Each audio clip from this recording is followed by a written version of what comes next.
안녕하세요. 저는 처제와 함께 살고 있는 50대 남자입니다. 어쩌다 처제와 이렇게 함께 살게 되었는지 궁금하신 분들이 많을 것 같습네요. 처음부터 처제와 같이 살게 된 것은 아니었고, 그 전까지는 집사람과 함께 둘이 알콩달콩 살아가고 있었습니다. 저와 집사람은 대학생 때 처음 서로를 알게 되었고, 그때 당시 저는 재수생이었습니다. 공부를 못했다기보다 집에 좋지 않은 일이 있어서 그 당시 대학교를 꿈도 꾸지 못했죠. 아버지의 사업이 넘어가서 빚쟁이들에게 쫓겨다니느라 집을 계속해서 바꿔서 도망다니기 바빴었습니다. 대학교 지원은 커녕 고등학교도 제대로 나가지 못해서 출석 일수가 부족해 혹시나 졸업도 못할까봐 전전긍긍하며 지냈었네요. 그래도 다행히 아버지의 지인들께서 도와주셔서 반년 만에 어느 정도 상황은 나아졌었죠. 결국 저는 다시 공부를 이어갔고 그렇게 일반적인 남들보다 1년 늦게 대학에 진학하게 되었습니다. 그렇게 입학한 대학교에서 처음부터 허둥거려서 기숙사를 신청하는 시기도 놓치고 말았습니다. 그래서 이 일을 어쩌나 방황하던 중 괜찮은 하숙집이 있다는 정보를 친구가 알려주더군요. 다행히 전년도에 고등학교 동창이 먼저 이 학교로 입학해서 저에게 많은 도움이 되었습니다. 이제는 선배라고 부르라며 너스레를 떨었죠. 아무튼 그래서 친구에게 고맙다고 밥 한 끼 사겠다고 말한 뒤 하숙집을 계약하러 찾아가 보았습니다. 아직 계약하기 전이라 아무도 없겠지 싶었는데 한 어린 여학생이 문을 열어주더군요. 순간 놀라서 당황하며 아무 말도 못하고 있자 여학생은 저에게 말을 걸었습니다. 하숙집 보러 왔어요? 고개를 끄덕거리자 뒤돌아 큰 목소리로 엄마 하고 외치더군요. 순간 하숙집 딸이구나 라는 것을 알게 되었습니다. 반가워요. 우리 엄마가 하는 곳이라서 그렇게 하는 말이 아니라 진짜 여기만큼 가격 대비 깨끗하고 음식 잘 나오는 곳 없거든요. 라고 싱긋 웃으며 말을 하더군요. 악수를 건네는 당당한 여학생의 모습에 저는 첫눈에 반해버리고 말았습니다. 마치 어른처럼 세련되고 자연스럽게 손을 내미는 여자는 난생 처음 보았거든요. 저는 그렇게 홀린 듯 하숙집을 계약하게 되었습니다. 알고 보니 여학생은 저와 같은 그 해의 신입생으로 같은 학교를 다니게 되었다고 하더라고요. 게다가 우연인지 인연인지 그녀와 저는 전공마저 똑같아서 급속도로 친해지게 되었죠. 제가 재수한 사실을 알고 오빠라고 부르는데 행동은 저보다 훨씬 어른스러워서 참 신기했어요. 하숙집 맨 위층은 주인 아주머니와 여학생 그리고 그 여학생의 여동생까지 셋이 살고 있었습니다. 그녀와 저는 점점 친해져갔고 이야기를 나누던 중 제가 재수한 이유에 대해서 궁금해하길래 솔직히 말해줬죠. 아버지의 사업 때문이라며 조금은 원망스럽다는 투로 이야기하다 그마저도 부럽다고 하더라고요. 자신은 태어났을 때부터 아버지가 없어서 한 번이라도 아빠의 정을 느껴보고 싶다고 말을 했습니다. 그 말을 듣는 순간 제가 불평불만을 했던 사실이 부끄러워지더라고요. 아버지가 보고 싶다며 눈물을 글썽이는 그녀의 얼굴을 보자마자 저도 모르게 고백을 해버렸습니다. 내가 그 빈자리 다 채워줄게. 가족이 되어서 절대 널 외롭게 두지 않을 거야. 말해놓고도 제가 무슨 소리를 한 건지 제 스스로도 깜짝 놀라서 얼굴이 빨개졌습니다. 그런 저를 빤히 보더니 귀엽다는 듯 오히려 제 머리를 쓰다듬으며 말하더군요. 앞으로 얼마나 잘하나 지켜볼 테니 한번 노력해봐요. 그녀의 말에 그게 대체 무슨 뜻이냐고 수락인지 거절인지 다시 한번 물어봤죠. 여유있게 웃으면서 맞춰보라는 그녀와 허둥지둥대며 새빨개진 저는 그날 연인이 되었습니다. 그녀가 바로 지금의 집사람이죠. 그때 당시의 처제는 나이가 너무 어려서 생각이 잘 나지 않습니다. 기억을 더듬어 보면 늘 하숙집 아주머니 앞치마 끝자락을 꼭 잡고 서 있던 것 같아요. 제법 나이 차이가 나는 두 자매였죠. 집사람이 20살일 때 처제는 6살이었습니다. 아버지가 일찍 돌아가셨는데 처제는 어떻게 존재하는지 묻고 싶었지만 그 당시에는 왠지 물어보면 안 될 것 같아서 물을 수 없었어요. 장모님께서 잠시 만나셨던 남자에게서 생긴 아이라는 건 나중에 알게 된 사실이었습니다. 그러나 처제가 태어날 때쯤 이미 헤어지고 연락이 되지 않아서 장모님께서 혼자 키우셨다고 하더군요. 그런 처제에게 저는 오빠이자 삼촌 그리고 아버지 같은 사람이었습니다. 두 자매는 아버지 없이 살아와서 그런지 무척 정에 목말라 있었어요. 그래서인지 저를 참 잘 따랐습니다. 저도 그런 그녀들을 보면 안쓰러워서 한없이 잘해주고 싶더라고요. 아무튼 1년 동안 예쁜 사랑을 키워가던 중 저는 대학 1학년을 마친 후 군대를 가게 되었습니다. 울먹이는 그녀에게 기다리기 힘들면 그냥 다른 남자 만나도 된다고 했지만 고개를 가로저으며 꼭 기다릴 거라고 하더군요. 솔직히 저는 기대하지 않았습니다. 제 주변에도 군대를 가면 99% 고무신을 거꾸로 신는다는 이야기밖에 없었기 때문에 진작부터 마음을 비우게 되더라고요. 기다리면 고맙지만 그렇지 않더라도 원망하지 않겠다는 마음이었죠. 그래서 첫 번째 휴가를 나왔을 때 그녀에게 연락이 오지 않았어도 조금은 서운할 뿐 그럴 수 있다고 생각했습니다. 하숙집을 찾아가 볼까 생각도 했지만 괜히 미련 떠는 것을 보여주고 싶지 않아서 그냥 복귀를 했습니다. 두 번째 휴가를 나왔을 때에도 깜깜무소식이었습니다. 저는 그래서 이제 아예 끝났구나 싶었죠. 그러던 어느 날 부대로 누군가 면회를 왔다고 하는 것입니다. 혹시 그녀일까 싶어서 서둘러 갔더니 그곳에는 전혀 예상치 못했던 여자가 앉아 있었습니다. 바로 장모님이었죠. 왜 여기에 혼자 오셨냐고 물으니 펑펑 울면서 자기 딸 좀 말려달라고 하는 것입니다. 그래서 저는 영문도 모른 채 어리둥절할 뿐이었죠. 정황상 제가 차인 건데 대체 뭘 말려달라는 건지 모르겠다고 하자 제 가슴을 치시며 화를 내셨습니다. 너 때문에 내 딸이 임신했다고. 자신과 똑같은 길을 걷게 하고 싶지 않았는데 이놈의 팔자가 어찌나 사나운 건지 라면서 말하시더라고요. 아휴, 진짜 내가 못 산다. 너한테 민폐 끼치지 않겠다고 혼자 나와서 기른다는데 내 속이 다 썩어 문드러지겠다. 어쩌면 좋니? 그 이야기를 듣는 순간 머리를 한 대 맞은 것처럼 띵 하더군요. 그녀는 제 예전 한마디 때문에 임신 사실을 숨긴 것입니다. 입대 전 그녀와 술을 마실 때 제가 무심코 한 말이 있었거든요. 난 우리 아버지처럼 자식들 고생시키기 싫어. 가진 것도 없는데 무작정 애를 낳으면 어떡해. 애들이 뭐 그냥 알아서 쑥쑥 크는 줄 아는데 진짜 답답해 죽겠다. 난 절대 돈 없이 애들 키우지 않을 거야. 내 능력이 되기 전까지 아이를 가질 생각도 안 할 거고. 만약 내가 돈을 많이 못 벌잖아? 난 그럼 아이를 갖지 않을 거야. 제가 술 기운에 짓거린 그 말들 때문에 저에게 임신 사실을 알리지도 못하고 혼자 전전긍긍하다가 숨어버린 것이었죠. 저는 너무 미안해서 눈물이 흘렀습니다. 미련한 저 때문에 마음고생을 시켜서 정말 속상했습니다. 그 다음 휴가를 나가자마자 그녀를 찾아가서 무릎을 꿇었습니다. 어느덧 봉근 나온 배를 황급히 감추며 당황해 하더군요. 너에게 불안감을 줘서 너무 미안해. 우리 결혼하자. 지금처럼 마음 아픈 일한 평생 없도록 노력할게. 정말 잘할게. 제 고백에 그녀는 아무 대답도 않고 가만히 눈을 감고 서 있다가 고개를 끄덕였습니다. 그렇게 저는 아빠가 되었고 남편이 되었습니다. 저희 부모님은 저를 크게 혼을 낼 줄 알았는데 기왕 이렇게 된 거 어떻게 하냐며 남자답게 책임지라고 하시더군요. 다행히 반대하는 사람 없이 행복하게 우리는 결혼할 수 있었습니다. 군인일 때 결혼식을 올리기도 조금은 애매해서 제대를 한 후 진행하기로 했습니다.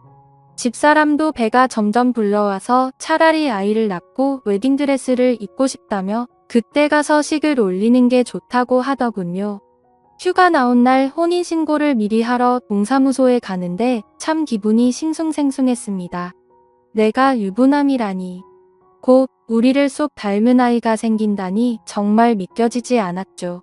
무사히 출산을 하고 휴가 때마다 커가는 아이의 모습을 보며 혼자 육아를 담당하는 집사람에게 참 미안하고 고마웠습니다.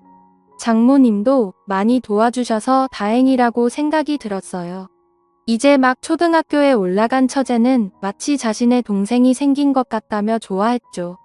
언니이자 이모가 된 처제는 어린 나이에도 스스로 나서서 분유도 먹이고 기저귀도 갈아주는 등 그 나이대에 아이들과 달리 기특한 모습을 보였습니다. 제대 후 우리 둘 다 아직 학생의 신분이라서 졸업 전까지 장모님네 하숙집에서 신세를 지기로 했어요. 대신 제 방은 예전 그 하숙생들의 방이 아닌 맨 위층 집사람의 방에서 같이 지낼 수 있었습니다. 변변찮은 신혼집 하나 마련하지 못해서 미안하다며 취직하자마자 제일 먼저 집을 마련하자고 집사람과 굳게 다짐했습니다. 전 그렇게 졸업을 하고 취직을 했습니다. 처음엔 작은 원룸을 얻어 월세부터 시작했어요. 그 뒤로는 알뜰살뜰 저축을 해서 투룸으로 옮겼고 몇 년 후에는 전세금을 모을 수 있었습니다. 만약 서울이면 엄두도 못 냈을 텐데 지방도시라서 그나마 가능했던 것 같네요. 그렇게 알콩달콩 살아가고 있을 무렵 불행의 시작을 알리는 전화벨이 울렸습니다. 웬만하면 근무 시간에 전화를 잘하지 않는 집사람인데 대체 무슨 일이지 싶어서 전화를 받았습니다. 아내는 울먹이는 목소리로 장모님께서 쓰러지셨다고 하는 것입니다. 지금 구급차로 이동 중인데 너무 무섭다며 와줄 수 있냐고 하더군요. 저는 곧바로 병원으로 달려갔습니다. 그곳에서는 우리 딸과 처제를 부둥켜 안고 울고 있는 집사람이 있었죠. 그날 그렇게 허망하게 장모님께서는 갑작스러운 심근경색으로 세상을 떠나셨습니다. 몇 명 오지 않는 장례식에서 집사람은 숨 넘어가듯 울다가 몇 번이나 혼절했는지 모릅니다. 아버지 없이 자라서 20대에 어머니까지 잃는 슬픔은 감히 제가 헤아리지 못할 정도였죠. 안타까운 그 모습을 보며 저는 우리 집사람과 우리 딸 그리고 처제까지 내 손으로 지켜야 한다고 결심했습니다. 이후 집사람도 결심한 듯 자신도 일을 하겠다고 하더군요. 4명의 식구가 먹고 살려면 할 수 없다면서 말이죠. 처제도 일찍부터 철이 들어서 학교를 마치고 집에 와서 딸을 봐주겠다고 했습니다.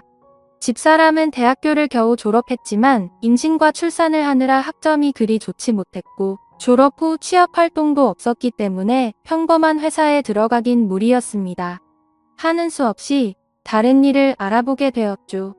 마트 계산원부터 식당 서빙 주방 참모까지 말 그대로 닥치는 대로 일을 하더군요.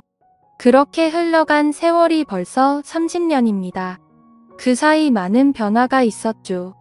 우리 딸은 무럭무럭 바르게 자라서 심지가 곱고 바른 청년을 만나 결혼을 하게 되었습니다. 특이한 점이 있다면 사위가 우리나라 사람이 아닌 것이었죠.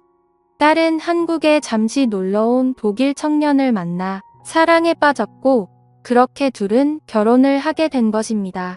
그래서 현재 딸은 독일에서 사위와 거주하고 있고 1년에 한 번씩 한국에 놀러오고 있고요.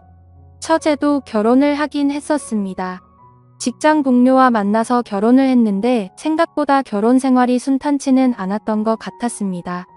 자주 싸우고 우리 집에 와서 자고 가는 날이 많길래 집사람과 저는 늘 처제를 걱정했습니다. 대체 무엇 때문에 그리 싸우냐고 물어봐도 걱정하지 말라며 그냥 사랑 싸움이라고 웃고 넘기는데 어떻게 그럴 수 있나요? 딸 같은 마음으로 자꾸 신경이 쓰였습니다.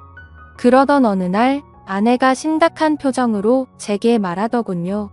아내가 아무 생각 없이 화장실을 열었는데 그 안에 처제가 샤워를 하고 있었답니다. 그런데 아내는 자신의 눈을 의심했다고 하더라고요. 황급히 몸을 감추는 처제의 팔을 잡아서 자세히 살펴봤는데 팔다리를 제외한 복부와 등에 온통 시퍼런 멍자국이 가득했답니다. 알고 보니 술만 마시면 상습적으로 손을 올리는 인간 같지 않은 놈이었던 거죠. 저는 순간 눈이 돌아서 그놈을 잡아야겠다며 달려나가려 했지만 집사람과 처제가 저를 말리더군요. 그렇게 감정적으로 하면 똑같은 사람이 된다며 말이죠. 그래서 하는 수 없이 그러진 못하고 아내와 함께 처제가 살던 집으로 향했습니다. 술을 마시고 골아 떨어져 있는 그놈을 뒤로하고 처제의 옷과 짐들을 대충 싸서 들고 나왔습니다. 변호사 비용은 얼마든지 대줄 테니 지금 당장 방언 가서 진단서를 떼고 이혼할 준비를 하라고 했습니다. 그렇게 그날 이후 처제는 이혼을 준비하게 되었던 거죠. 처제에게 왜 진작 이혼하지 않고 있었냐 물어보니 이혼하면 갈 곳이 없는데 어릴 적 신세를 졌었던 우리 집에 또다시 신세를 지고 싶지 않았다고 합니다. 미안해서 차마 그럴 수 없다고 하더군요. 무슨 소리냐며 우린 가족이니 절대 그런 걸로 기죽지 말고 불편하게 생각하지 말라고 다독였습니다. 그렇게 처제의 이혼은 마무리되었고 우리 셋은 한 집에 살게 되었네요. 그놈과 헤어지기 전부터 마음고생이 심했는지 갈수록 말라가는 처제가 안쓰러웠습니다. 같이 살게 되었으니 맛있는 음식도 넉넉히 먹이며 건강을 되찾게 하고 싶었습니다. 그런데 자꾸 식욕이 없다며 음식을 잘 먹지도 않더군요. 워낙 어릴 적부터 소화를 잘 못 시켰던 처제라서 스트레스 때문에 그런가 보다 생각을 했습니다. 그러던 어느 날 화장실만 갔다 하면 남몰래 구토를 하는 모습을 보게 되었고 사태의 심각성을 깨닫게 되었습니다. 혹시 섭식장애인가 싶어서 병원에 데려갔는데 의사는 고개를 갸우뚱하며 더 큰 병원에서 검사를 받자고 하더군요. 처제는 별일 아닐 거라고 했지만 저는 겁이 덜컥 났습니다. 바로 다음날 대학병원에 가서 검사를 받았고 결과를 받아든 순간 모두가 좌절에 빠지고 말았습니다. 처제는 위암 말기였던 거죠. 왜 진작 병원에 오지 않았냐는 의사의 말에 가족 모두 아무 말도 할 수 없었습니다.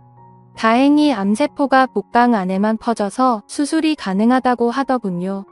먼저 항암 치료로 종양의 크기를 줄이고 수술을 진행한 뒤 다시 항암제를 투여하기로 했습니다. 남몰래 토하던 처제는 이제 하루에도 몇 번씩 구토를 하기 시작하더라고요. 밀려오는 고통과 구역질을 참지 못하고 침대에서 일어나지도 못한 채 구토를 하는 처제의 모습에 정말 너무나도 가슴이 아팠습니다. 낮에는 집사람이 병간호를 하고 밤에는 제가 자리를 지켰습니다. 하루에도 몇 번씩 침대 시트를 전부 빨아야 하는 상황이었지만 어떻게든 희망을 버리지 않고 간호를 했죠. 대부분의 말기 환자가 1년 내에 사망한다고 하더군요. 그 말을 듣고 1년이 가까워질수록 하루하루 아침마다 살아있는 것에 감사드리고 지냈습니다. 그래서 어떻게 됐냐고요? 그렇게 감사하며 지낸 지 올해로 3년째입니다. 병원에서는 가족의 힘이라고 기적이라고 봐도 좋다고 하더군요. 하지만 5년 생존율은 5%도 안 된다고 하니 안심하지 말고 매일같이 최선을 다해서 돌보고 있습니다. 남들이 들으면 왜 그렇게 최선을 다하냐고 묻더군요. 글쎄요. 어린 나이에 투병 생활을 하는 것이 안쓰러운 것도 있고 타국에 있는 딸과 겹쳐 보여서 그런 것도 있는 것 같습니다. 어찌 보면 내 딸보다 더 오랫동안 함께한 처제이니 그럴 수도 있겠더군요. 힘들지 않냐고 묻는 분들도 주변에 많지만 저는 딱히 힘들다고 생각하지 않습니다. 초반에는 조금 힘이 들기도 했지만 이제는 익숙해서 아침에 이를 닦고 밤에 이부자리를 펴듯이 하나의 습관이 된 것 같습니다. 제가 바라는 점은 딱 한 가지입니다. 하루라도 빨리 처제가 완치되는 것이죠. 완치까지는 아니더라도 더 이상 전이가 되지 않길 바랄 뿐입니다. 그래야 우리 집사람도 웃을 수 있고 저도 웃을 수 있으니까요. 저희 가족과 같은 가족분들 모두 힘내시고 기운 내시길 바랍니다. 희망을 버리지 않는 한 행복은 항상 우리 곁에 있으니까요. 감사합니다.